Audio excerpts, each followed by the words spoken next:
আসসালামু আলাইকুম। কেমন আছেন বন্ধুরা? আশা করি আল্লাহ তাআলার রহমতে অনেক ভালো আছেন। প্রিয় বন্ধুরা, এই ভিডিওতে আমরা কারবালার ময়দানে হজরত ইমাম হোসাইন রাদিয়াল্লাহু তাআলা আনহু ও একটি সাদা কবুতরের বিস্ময়কর ঘটনা সম্পর্কে জানব ইনশাআল্লাহ। তাই ভিডিওটি না টেনে শেষ পর্যন্ত দেখতে থাকুন। তার আগে যারা আমাদের এই মুসলিম ফ্যামিলি চ্যানেল এর নতুন দর্শক, আশা করি তারা চ্যানেলটি সাবস্ক্রাইব করে মুসলিম ফ্যামিলির সাথেই থাকবেন। আর যারা ইতিমধ্যে মুসলিম ফ্যামিলি চ্যানেলটি সাবস্ক্রাইব করে মুসলিম ফ্যামিলির একজন নিয়মিত দর্শক হয়েছেন, তাদেরকে অসংখ্য ধন্যবাদ। 10ই মুহররমের দিন যখন কারবালার ময়দানে হজরত ইমাম হুসাইন রাদিয়াল্লাহু তাআলা আনহু এর মাথা মোবারক আলাদা করে দেওয়া হয়েছিল, অর্থাৎ হজরতকে যখন শহীদ করা হয়েছিল, তখন পুরো আকাশ অন্ধকার হয়ে গিয়েছিল। মানুষ ভেবেছিল হয়তো রাত হয়ে গিয়েছে। বলা হয়ে থাকে ইমাম হুসাইন রাদিয়াল্লাহু তাআলা আনহু এর চলে যাওয়াতে আকাশ সেই দিন কান্না করেছিল। 63 হিজরির 10ই মুহররমের রাত্রবেলা একটি সাদা কবুতর কারবালার ময়দানের উপর দিয়ে যাচ্ছিল। তখন সেই কবুতরটি দেখতে পেল যে হজরত রাসূলুল্লাহ সাল্লাল্লাহু আলাইহি ওয়াসাল্লাম এর নাতি হজরত ইমাম হুসাইন রাদিয়াল্লাহু তাআলা আনহু এর দেহ একা পড়ে আছে। তখন সেই কবুতর চিৎকার দিয়ে সাথে সাথেই উপরে থেকে নিচে নেমে আসলো। তারপরে কবুতরটি ইমাম হুসাইন রাদিয়াল্লাহু তাআলা আনহু এর রক্ত নিজের গায়ে লাগিয়ে নিল। এরপরে কবুতরটি উড়তে উড়তে মাদিনা শরীফ পর্যন্ত পৌঁছে গেল। তারপরে রাসূলুল্লাহ সাল্লাল্লাহু আলাইহি ওয়াসাল্লাম এর রওজা মোবারকের চারপাশে ঘুরতে শুরু করলো। এই কবুতরটির গায়ে রক্ত দেখে মাদিনার জনগণ তখন খুব পেরেশান হয়ে গেল আর নিজেদের মধ্যে কথোপকথন শুরু হলো।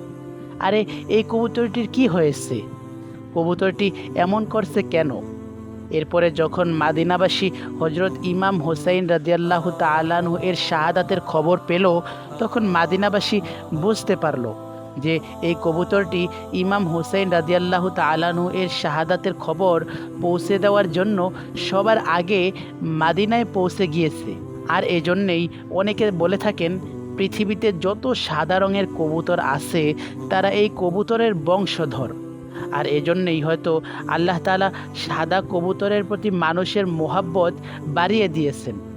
একটি কিতাবে উল্লেখ আছে, মাদিনার বাহিরে একটি গ্রাম ছিল যেখানে একজন ইহুদি বাস করত। তার একটি মেয়ে ছিল।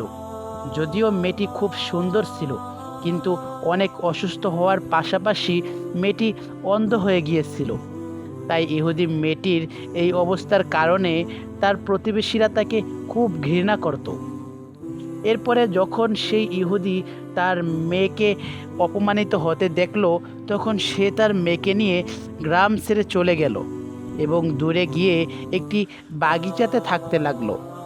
ইহুদি লোকটি দিনভর শহরে কাজ করত আর রাত্র হলে মেয়ের কাছে চলে আসতো। কিন্তু একদিন ভাগ্যক্রমে এমন হলো যে কাজে ব্যস্ততার কারণে সেই ইহুদি রাতে আর তার মেয়ের কাছে আসতে পারলো না। তাই সেই অন্ধ মেয়েটি খুব ঘাবড়ে গেল এবং ঘর থেকে বেরিয়ে একটি গাছের নিচে এসে বসে গেল আর সেখানে বসে বসে কান্না করতে লাগলো। এভাবেই পুরো রাত্রি সে সেখানেই কাটিয়ে দিল। এরপরে যখন সকাল হলো, তখন তিনি শুনতে পেল পাশে বসে থাকা একটি কবুতরের কান্নার আওয়াজ। আর সেই কান্নার আওয়াজে এতটাই বেদনা ভরা ছিল যে সেই মেয়েটি আর নিজেকে সামলাতে পারল না।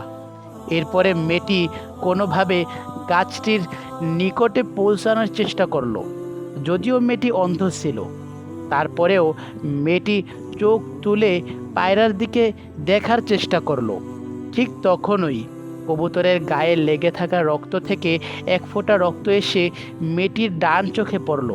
আর এই রক্তের বরকতে মেয়েটির চোখ ভালো হয়ে গিয়েছিল। তখন মেয়েটি দেখতে পারছিল।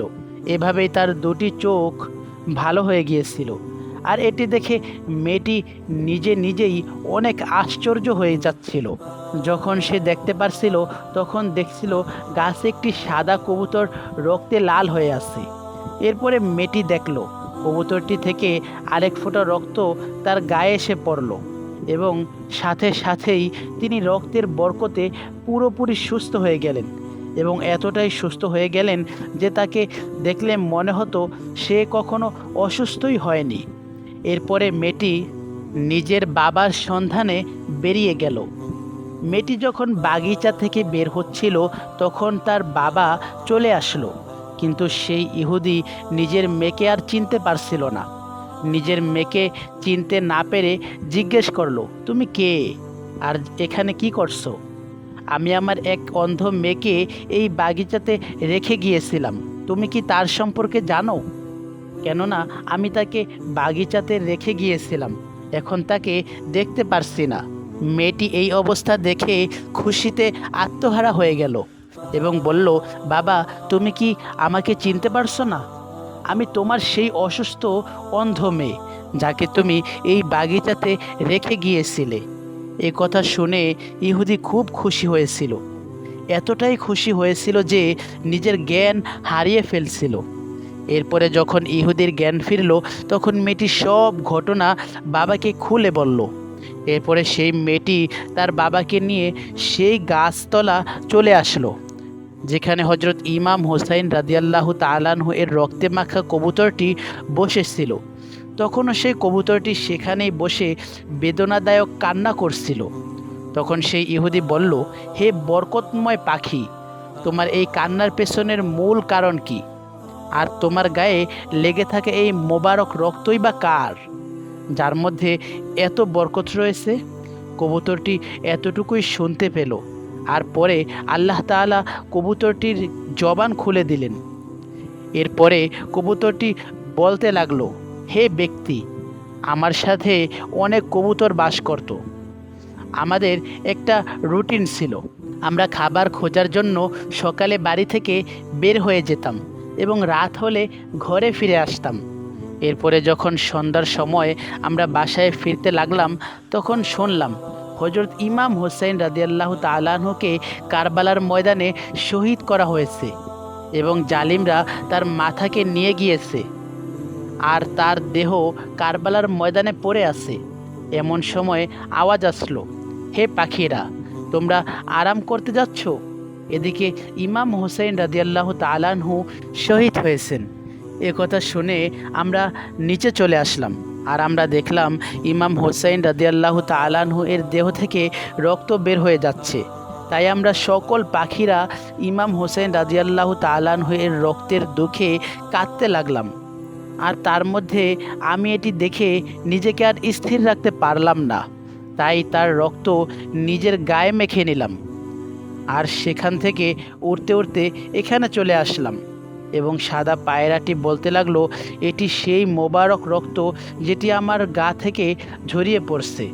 তারপর সেই ইহুদি বলতে লাগলো, যদি ইমাম হোসেন রাদিয়াল্লাহু তাআলাহু হকের পক্ষে না থাকতেন, যদি তার নানা হজরত মুহাম্মদুর রাসূলুল্লাহ সাল্লাল্লাহু আলাইহি ওয়াসাল্লাম হকের পথে না থাকতেন, তাহলে তাদের রক্তে এত বরকত থাকতো না, আর না তো এই অন্ধ মেয়ে সুস্থ হতো।